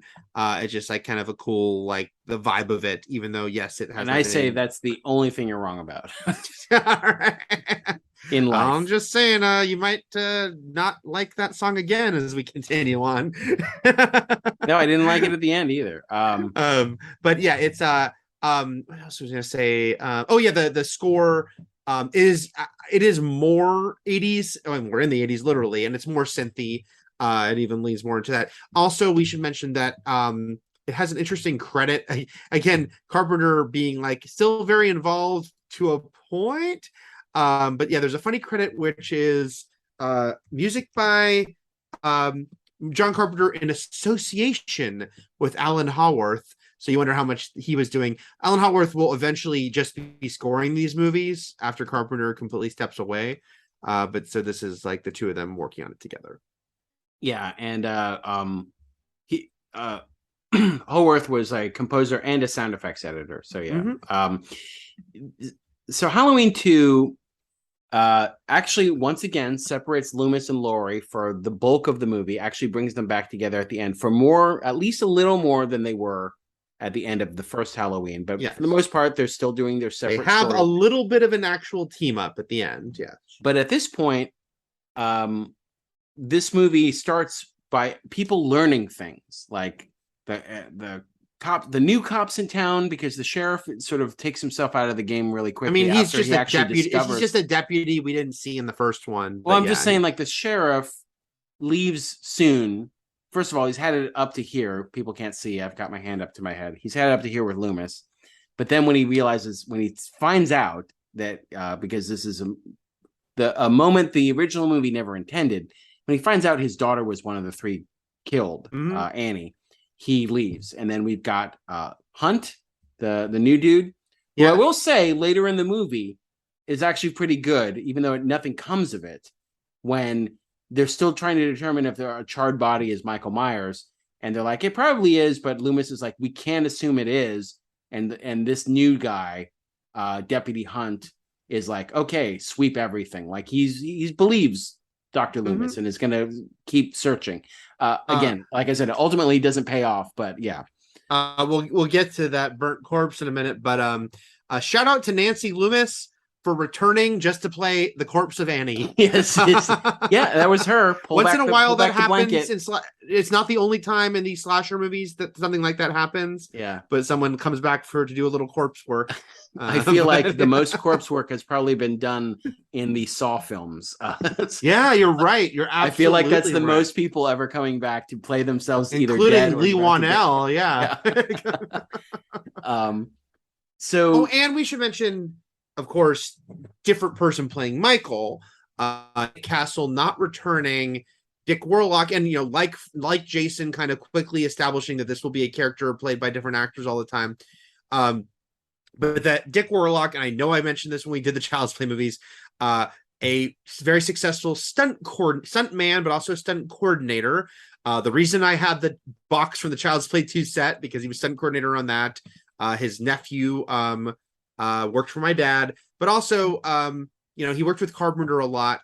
And famously, this movie, people would be like, the complaint that would go throughout this series, and we'll talk about it as we continue, is Michael's mask doesn't look right. It doesn't look like the same as the first one. Yeah, I don't like seeing the eyes, the human eyes, as prominently as you do.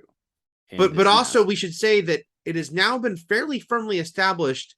It's a valid complaint in other movies, but this movie is using the same mask as the first one. I'm not saying it's a different mask. I'm saying that, like, I just want to acknowledge it, that because that people are constantly, from the second movie on, people are like, they didn't get the mask right.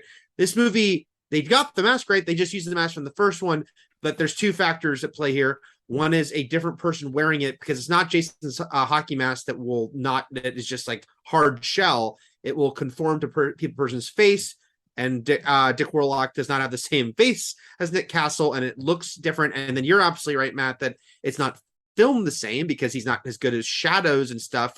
Rosevich versus Carpenter, so you just see it differently, and it doesn't have the same effect. Rosenthal, yeah. Rosenthal, yes.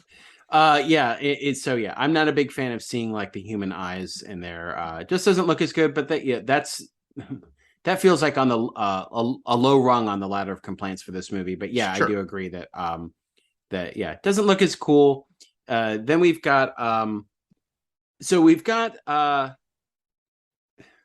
basically the silly idea. First of all, we learn later in the movie that this poor bastard who gets barbecued, crushed between two cars and exploded, was Ben Tramer, Laurie's crush Ben Tramer that she mentions in the first movie, who Annie Unseen. calls and Yeah. wants to go to the dance with Laurie. And poor Ben Tramer is actually out in a similar jumpsuit and the same mask, Except with Michael blonde Myers. hair. Well, here's the deal. I can get away with the mask because Michael stole this mask from the store. So Local I would store, yeah. I would assume they sell other masks just like it, if not Mhm. similar. So I get that. We don't know what this mask is. It's not. We don't know how it's being marketed, like spooky white face mask. But also like a mechanic's jumpsuit, which is absolutely stupid. But the Ben Tramer's death is so stupid it's actually kind of fucking cool. Oh, it's amazing. Which is it's as amazing as how little people seem to care after witnessing this. Like, as far as like, this is something, even if you're a cop, you do not see in your lifetime. It's just a car getting hit by a cop car and then killing a kid, colliding with a van, into a van, exploding, and a giant explosion, and then his pinned corpse just on fire for everyone to see. Like, you know? I know that a maniac just killed 3 people in a house. I get that, but that was like quiet and tucked away and something people are only hearing about. This to me feels like the biggest thing to happen in Haddonfield that night. Is this massive explosion, this spectacle, this fiery spectacle in the middle of suburbia. Yeah, well, like you said, the corpse, this crispy body in front of a full mob of people, kids out trick-or-treating, or witnessing someone being barbecued. And like, I understand there's an escaped like mental patient, but this fucking even fiery if they manslaughter. Even if they think it's Michael at this point, what a way they think they took him out, right? My God, like, yeah, this would be like the fire trucks are gonna have to be called to this.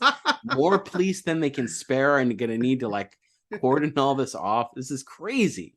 It is crazy. We should mention though, because poor Ben Tramer's death. By the way, I do have the Halloween 2 NECA Michael Myers figure with an alternate Ben Tramer blonde wig mask. So really, it's a second character. But this is after we are reintroduced to Laurie. And I will say, constantly, and I'll do gender stereotypes here, Matt. I always feel as a guy, I have no wigdar. I was just listening to my friend, my coworker Emma was on the podcast Newcomers with Nicole Byron, Lauren Lapkus, and they're talking about the MCU movies, and they had a huge diversion about bad wigs in the MCU movies and bad Black Widow wigs and bad Scarlet Witch wigs, and I'm like, I don't notice any of that. But I will say I agree, with Laurie Strode having an infamously bad wig in this movie, because it's supposed to be a few minutes after we saw her in Halloween 1. It's actually 3 years later. Jamie Lee Curtis has cut her hair and will keep it that way for the rest of her life.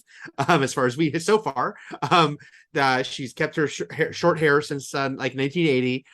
So they had to put a wig on her, but in no way does it match. She does not look like the same girl from the first movie. Even like in Trading Places, it's like there's the moment where she pulls off her wig because she's a prostitute in that movie. Yep. Like, again, like Michael Myers masks, there are cosmetic imperfections in this movie that still feel like low priority to, say, watching Laurie barely move for like 1 minute of screen time, curling up into a fetal position in the hospital. I'm like, what am I watching? I understand that she's drugged, but why are we watching her crawl at a nothing pace? Like, there's like, I don't care if she's got a bad wig at that point. Like, it's so. Yeah, I too, though, I will admit to having a very, very whatever the weakest level of Wigdar is what I also have. Yeah. I have coworkers who are always mentioning it. I go, what? What are you talking about? Also, we should and just then mention guys stop wigging out, and then they tell you to leave, and then they don't talk to That's you. the name of our new reality show. Jamie Lee Curtis, it is interesting career wise because she will always be known as like the first Scream Queen. And it was what I didn't realize till very recently, the night I watched Terror Train a few weeks ago on Shudder, and I was looking it up, is like her Scream Queen era was so concentrated. It was like 2-3 years, yeah. Yeah, she did Halloween, which of course made her a star and made her a Scream Queen. But then in 1980, The Fog, Prom Night, Terror Train all come out, which obviously she filmed, after Halloween and Succession, one after the other. 1981 is Halloween 2, and that's it. Like, it's those 5 until movies. She returns to Halloween. Yeah. Bookended by Halloween 1 and 2. But obviously, when you make 5 in a row that are coming out that quickly, it'll make an impression. But also, we can just talk about the fact that what a bummer that Laurie is like, either like passed out or catatonic for so much of this movie. Yeah, and like once Michael starts actually chasing her at the end, she gets some energy. But yeah, she's either in bed or she's like having some weird, like she's sort of like comatose and dreaming, or she's like barely crawling around on the floor for like feels like an eternity. And then this guy Jimmy seems to like be crushing on her, but then nothing comes of that, and nothing comes of Jimmy, and like there's so many like dead ends in this movie as they try to put together a collection of Michael Myers kill fodder in the hospital, like the staff, and they try to give them like the slightest inkling of a personality, or this person's about this, and this woman doesn't like swear words, and like I don't know, nothing. I guess Dana Carvey's in this movie too. He is. He's you can see him very distinctly in the reporter when they're like panning in on the house from the first one with Annie's body being taken out, and there's a reporter that's like, go around and question everyone, and if they're underage, you're not supposed to talk to them, but talk to them anyway. Yeah, and Dana Carvey's just nodding. I guess he had some dialogue that got cut. And then reporter he's like, assistant chopping broccoli. That's exactly what he does. And then the two main paramedics, Jimmy and Bud. Jimmy is played by Lance Guest, who is best known as the star of The Last Starfighter, which would come out 3 years later. The funny connection there is that Last Starfighter was directed by Nick Casso, who played Michael Myers in the original Halloween. All full circle. The other thing is Bud, played by Leo Rossi, who's like he's been in a ton. Lecherous, who's been in a lot. But also, I'm sure I mentioned this when we did the Friday the 13th movies, but one of my favorite weird cliches, tropes of long-running horror series, eventually we'll get to Nightmare on Elm Street, we'll talk about it there, is the creepy paramedic or orderly. Or morgue attendant. Oh yeah. Just I guess someone affiliated with like working in the medical profession who's creepy. In Friday 13th, it was the 4th one when they bring Jason to the morgue. Yeah, and the guy who's like watching the exercise videos. It's like there's some sort of like sex pest. Yeah. I will say this about Bud though. Karen likes him. She knows he's a creep, but it's not like they're going down there to fool around. Bud's finger needs some therapy, Eric. Right. And they go down there to fool around, which I was already thinking, I get it. It's a slasher movie, and especially it's post Friday 13th, so they feel like they have to have boobies. But it feels way more gratuitous when it's 2 adults who are it's like they're acting like horny teenagers. They're acting like teenagers because he's no different than any of the, like, I would say, Linda's boyfriend and Linda in the first movie. No, right. Like, yeah. Like, but it seems even more egregious because both kids that are adults, and because they work at a hospital, and because this is the night where 3 teenagers have been found dead, and then, as you pointed out, and a guy exploded. And a kid has got a razor blade in his mouth. It seems like a very odd time for these two to go. Were they going down there for some fingering? Like, is that what he meant by Bud's finger needs therapy? Yeah. It's just some hot tub fingering. Mm-hmm. All right, which is the name of my album of B-sides. That's great. Okay, so then we've got Laurie's taken to the hospital, and now Ben Tramer, this crispy critter, a bulk of this movie in the middle is them trying to get the dental records and identify the body of this thing to see if it's Michael Myers. And when the best guesses come in, they're still not sure. Like, this guy could be 17. No fillings means that it's probably young, which tells you about the era. And this is where Dr. Loomis is sort of like put in stasis for a while things are happening with Laurie at the hospital, where she is, Jimmy's sort of like weirdly looking at her while she's sleeping and then offers her a Coke. And Michael, having bizarrely killed that Jimmy, whose teenager, little brother goes to school with her. yes, That's his but Michael hears. So here's a difference. Michael is on a mission here. And so because we know that now he's after Laurie specifically because she's his sister, and we'll come to learn that in the third act of the movie, he's looking for her. He's not killing everyone he sees. Like, he doesn't kill that couple who's watching, she's making the sandwich and stuff. He just takes the knife. I am glad they answered where the knife went, because by the time he gets to the hospital, he's killing people with needles and hammers and all these things. It's because the knife he used to stab a picture of a little girl in a classroom, and he left it there. So that's what he did with the knife after killing the teenage girl. Mm-hmm. But yeah, so he hears on a kid's boombox, walking down the street. So he's of clarity of mind enough to know that that Laurie has been taken to the hospital. And lo and behold, wouldn't you know, when he turns the corner on the movie set, it says hospital straight ahead or something like that. Though again, a annoying continuity error is that the girl on the radio says she's been taken to Haddonfield Memorial Clinic, but it's called Haddonfield Memorial Hospital, and that's what it'll be referred to throughout. Well, that's why that girl was fired from her job immediately. Yes. She's like, So yeah, then it just becomes Michael stalking the hospital and killing off the guard, who I think says, "I need to go take a poo," but that's not what he says, because he goes to investigate the storeroom. And I do like Michael killing that guy with the back of the hammer, but he does it like two-handed. He brings it down. He's got the claw. That guy, obviously this would be tonal whiplash, but that guy needed like the Larry Drake overnight delivery music, because not only does obviously jump scares are a long-standing tradition in slasher movies, but also the scare turning out to be a cat. Well, this cat fucking leaps from the dumpster and attacks him, causing him to fall to the ground. Then he, like in a bad infomercial reenactment, opens like a closet in the storeroom, and just everything fucking falls on him.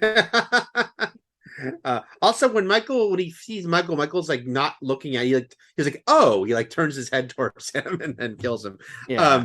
A couple of things I want to mention from right before that. One, that always with Michael and Jason and these characters is like, Freddy's different because Freddy's backstory is he was a child killer. But with Jason and Michael, it's like, would they go that far? And here they have Michael walk through a room full of babies and he doesn't hurt any of them. So we don't know, but he doesn't hurt those babies. But it is funny that Laurie literally, Jimmy is the one who tells her that it was Michael Myers who killed your friends and was after you, and a name she knows because of the Myers house. But then she's like, why me? And as we've talked about, a big part of makes the first one effective is there is no answer why me, except maybe you're the girl who walked up to his house at that moment. Right. This movie will give you a definitive answer to that question. I like the first one better, where it's just like she was the first. It is interesting, sort of like, it's something that you know in your head that she doesn't know why she's being stalked. But then when she learns that like this guy is Michael Myers from the Myers house, it's still like, oh yeah, she didn't know. Right. Because this movie is all about telling everyone what the fuck's going on all the time. So and like whether it's news reports on TV or on the radio, or Loomis telling whatever new cop happens to stumble into his purview, or people telling Laurie what's going on. So everyone's just trying to get information here. Meanwhile, Michael's just but also around. I need to mention one other thing, which is that makes me laugh a lot when they bring Laurie into the hospital, and the nurse, when they're like, where's the doctor? Nurse, because he's been at the country club. I think he's drunk. And then we never get closure on where her parents are. He was at the same party as her parents. again, what is the deal with the adults in Haddonfield? Halloween is a holiday that little kids love, but then teenagers have parties and shit. But in Haddonfield, apparently all the parents are like, let's fucking get ripped. Well, the whole thing is, I thought there would always be a payoff, like back when I saw this, when they literally say that they were at the country club party with Dr. Mixter. We can't find her parents now. Yeah. And so they're not at home, or else they'd know to go to the hospital. So are we supposed to assume Michael somehow, I don't know when, killed her parents? Maybe during the day before? I don't know. They were at the party, so probably not. It's very odd. They never arrive at the end. They never, we only see her dad at the very beginning of the first one. I forgot. We do see her mom in a terrible moment being like, I'm not your mother. Like, it's not even like you're adopted. It's like her mom, she has a memory of her adoptive mother being a horrible person to her. So, and I'm like, oh, we did see Mrs. Strode. She sucks. Yeah, she's totally sucks. So I hope he did find a way to kill her. Okay. And then it's just, the body counts sort of stack up in the hospital. We get the titties, and we get the Bud butt. We get Bud butt. We get Bud butt. We get Karen titties. So at least they give us both. Yeah, her face burned alive in the hot tub. Michael not only not reacting to his own hand in that water that can tear flesh off, but I don't think they give him like a burn after that. It seems like his hand should be pretty fucked up. Well, he's the burn on his hand. The burn on his hand will come in a few movies. Maybe. Well, at that point, he's still walking around with 6 bullets in him, so I don't think that like the temperature of the water is going to hurt him. But I was going to say, just she basically gave him a protective layer of saliva on that hand too by licking and sucking on. Oh yeah, she definitely. Yeah, she gets very intimate with Michael Myers' pranks have escalated from dressing up like a ghost with glasses on to basically caressing someone from behind and making her think it's her boyfriend while she's sort of like licks his thumb. So he's like, this is gonna be so good. And like, again, oh yeah, this director get on ridiculousness. Yeah, this director not being nearly as artful as Carpenter. When she is in the tub and Bud's in the back trying to fix the temperature, but Michael's killing him, it's very goofy. It could be cool and creepy, but it plays comic, like, Bud being, killed by Michael in the background. Yeah, it's just not done as well. And then we've got the other nurse. I don't know her name, but she was sort of the prude, discovering the doctor dead, only to be dead herself, with a needle to her brain or something like that. Very strange sequence, because it's like she discovers the doctor in his pajamas, by the way. But why is the shower on? Yeah, what's happening in this whole scene? I know. And he has a needle in his face. But then Michael kills her the same way, I guess, just to show us, the audience, what just happened, or just Michael's into that at that moment. But he's got a needle in his eye. Yeah. Right. You're going to get a needle, too. Well, here's the thing. He gets a needle in the eye, which apparently kills him. She gets a needle, like, behind her eye, which I guess kills her. Neither one feels absolutely lethal. Michael Myers, at the end of this movie, gets 2 bullets, one in each eye, and apparently the bullet stops in the eye. That is, if you also believe a bullet to the brain will kill Michael at this point, because they could have just both gone into his brain, but whatever. Now we've got the return of Nancy Stevens as Chambers. Marianne. And so it's funny because Loomis has a line, "Oh, I didn't recognize you out of your nurse's outfit," but I am surprised they didn't show a flashback, because again, 3 years later, everyone won't remember that she was at the very beginning of the first one with like a very specific hat on, and her hair was different. And then also she's acting in a weird capacity here that feels like she's has more of a superior role than she did in that first movie. At least has some sort of office role that doesn't seem to match what we knew. And the governor this is a day later in their continuity. This is a day later. Yeah. The governor is ordering Loomis back. The governor of Illinois has ordered Loomis back for reasons that are poorly explained. and because they don't want anyone from the psychiatric hospital there, even though everyone's still going to be talking Everything's about it. really fucked up here, Matt, because it's like, yeah, it's like now it seems like her and Loomis both were actually like special deep cover agents. Like the scene in the back of the car. Well, first they go to the school and they find the whole thing, and they find the supernatural tethering here, which is that Michael, in his only instance of communication, is written Sam Hain on although the you're not wall. supposed to pronounce it that way. It's like Or Sam Hain. Yeah, it's like Sam you're not Hain. supposed to say it like it's written, but that's fine. But that's how that's how Yeah.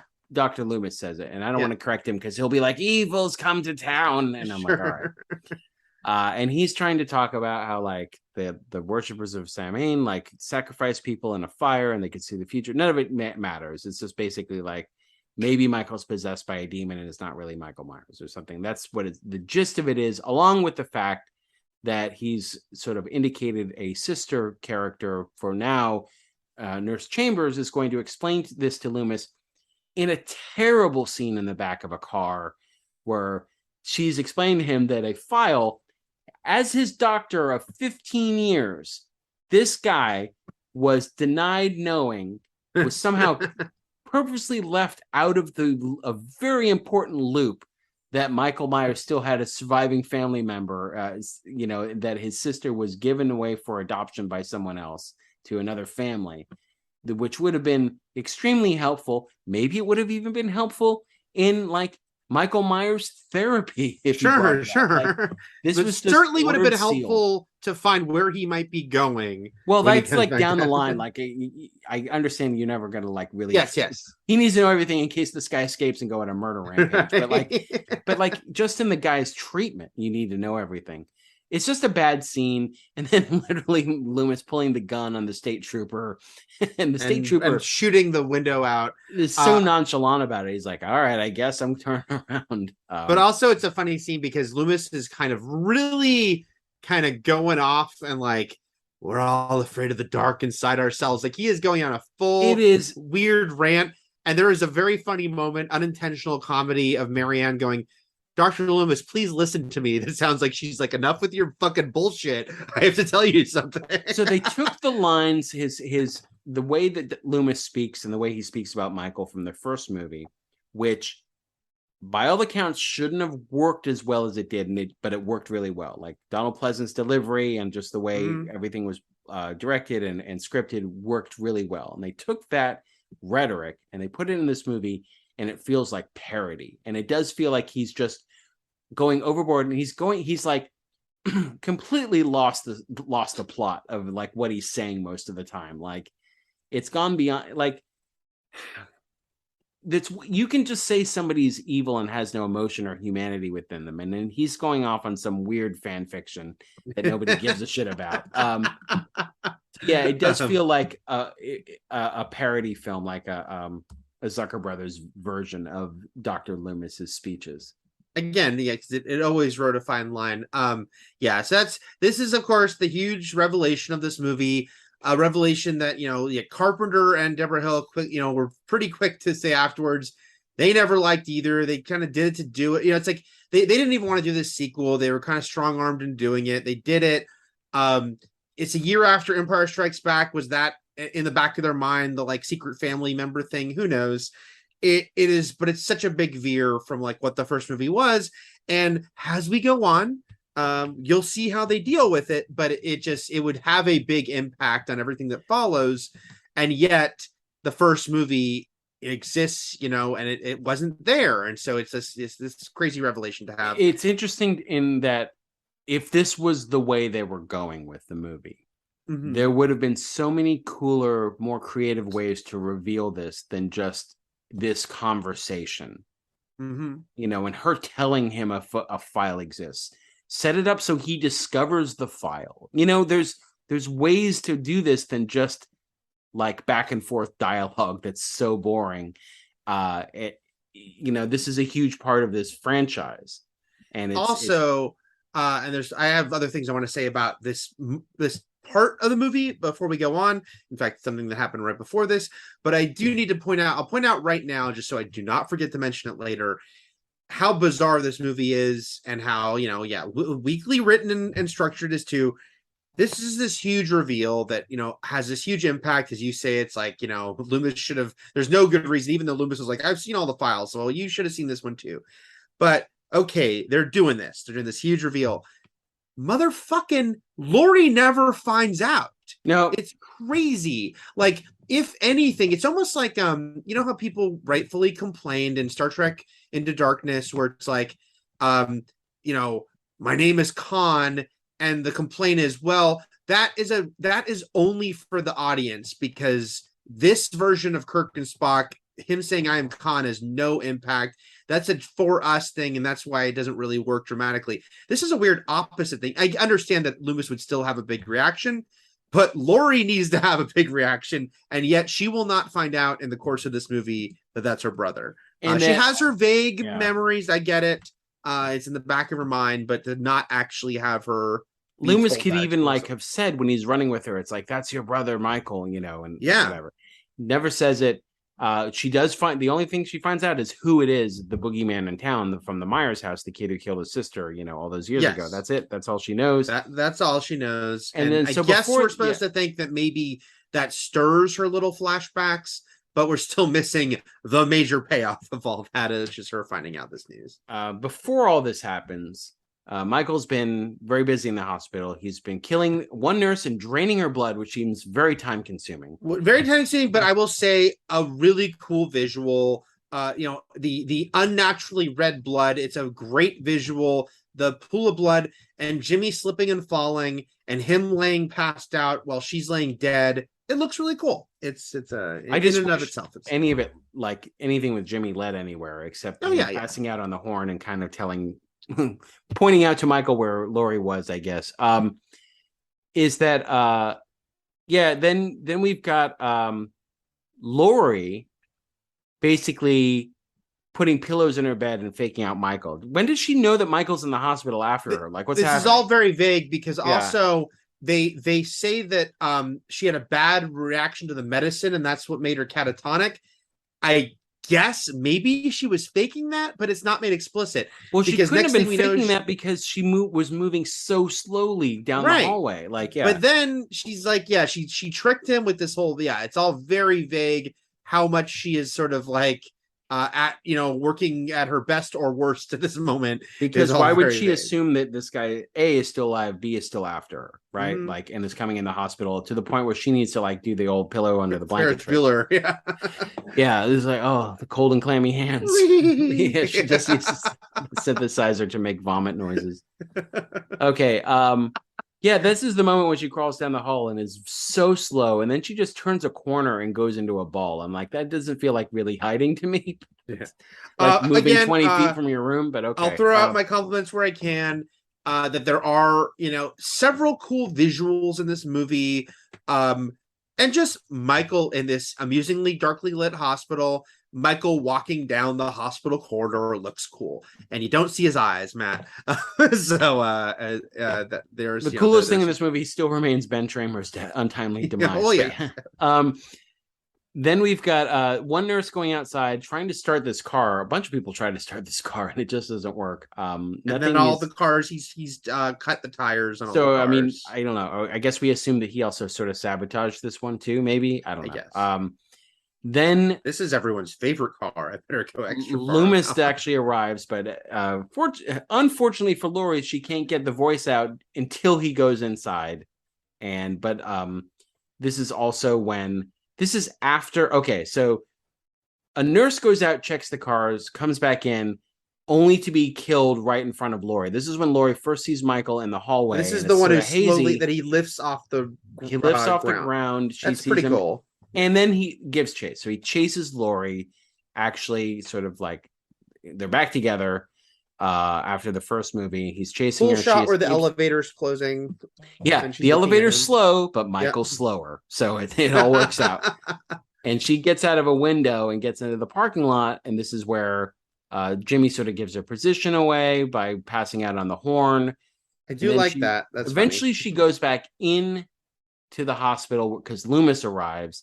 But Michael is after her, and he just walks right through the glass. Yes. Smashes together. He gets does shot Hey down. Kool-Aid He gets shot down. 5 times. I counted.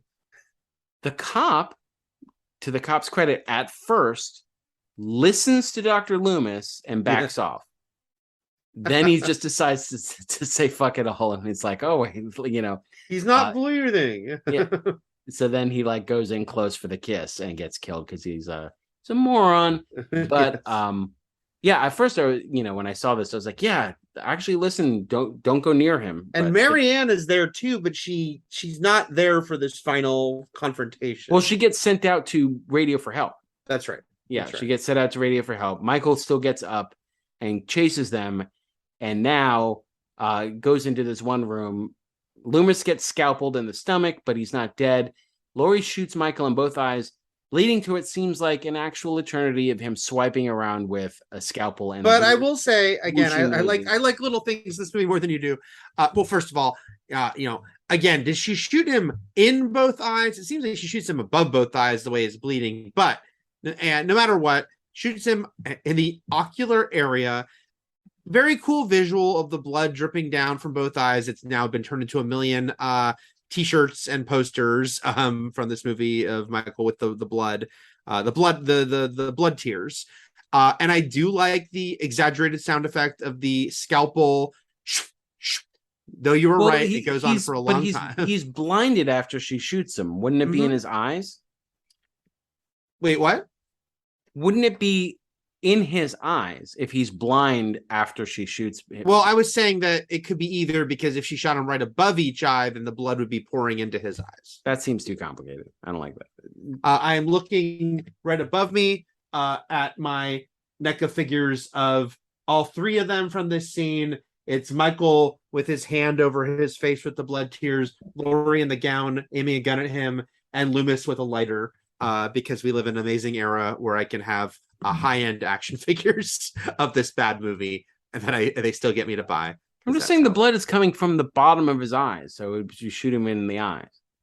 Sure. Okay. Look, Bud's finger needs some therapy. Okay. So then we've got basically Loomis. They all take turns turning on the gas in the room while Michael's slashing away blindly, trying to catch any of them with his blade. Laurie runs out, and Loomis for now sacrifices himself to kill himself and Michael Myers. Yeah, it's time, and he blows them both up.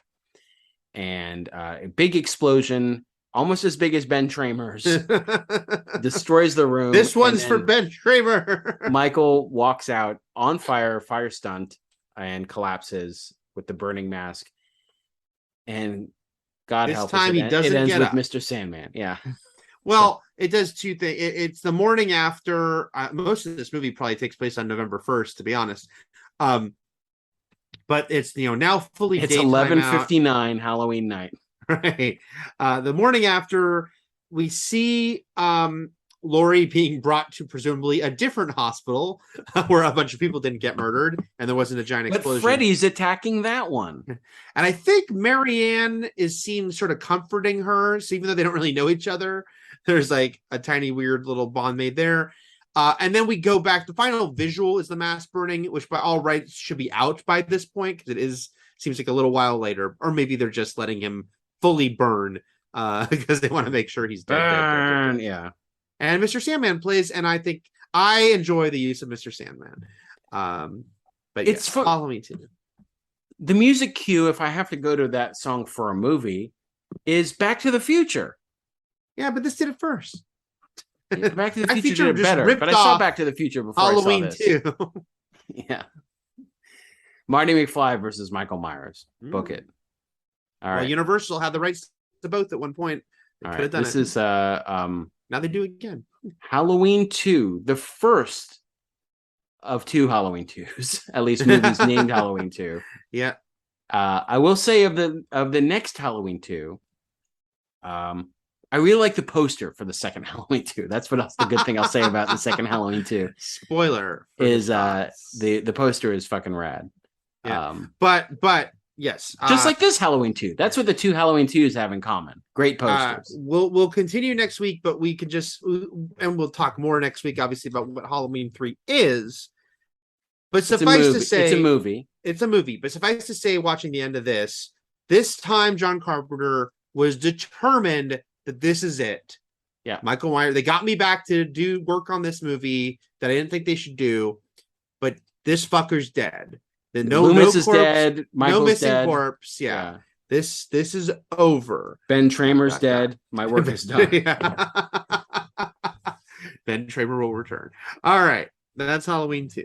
That is Halloween 2. And until next time, when we do Halloween 3, Season of the Witch, everything is possible, but nothing is real. And Shakma. And you don't know what death is, Eric. Dum dum dum dum dum dum dum dum dum dum dum dum dum. Shakma. Shakma!